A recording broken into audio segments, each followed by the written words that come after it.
এক দেশ এক ভোট দ্বারা একনায়কতন্ত্র তৈরি করতে চাইছে সরকার। এই আইন কার্যকর করতে পারবে না সরকার। সংবাদ মাধ্যমকে এক সাক্ষাৎকার দিয়ে কথা বলেন রাজ্যের বিরোধী দলনেতা তথা পলিট ব্যুরোর সদস্য জিতেন্দ্র চৌধুরী। তিনি বলেন, এই দেশের ক্ষমতাকে কুক্ষিগত করতে চাইছে আরএসএস ও বিজেপি। দেশে এখন একতন্ত্র তৈরি করার জন্য এক দেশ এক ভোট আইন পার্লামেন্টে এনেছে। এনডিএ সরকারের যে শক্তি তা দিয়ে পার্লামেন্টে এই আইন পাশ হওয়ার কোনো সম্ভাবনা নেই।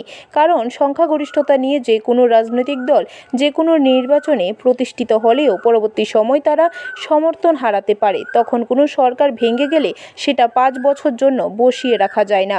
এতে মানুষের গণতান্ত্রিক অধিকার ক্ষুণ্ণ হবে।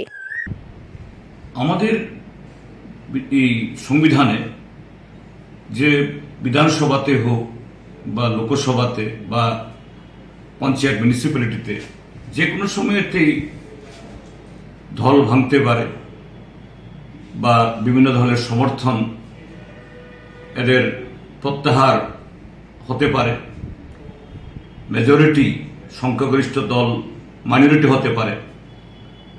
তখন যদি কোনো সরকার ভেঙে যায় সেই কারণে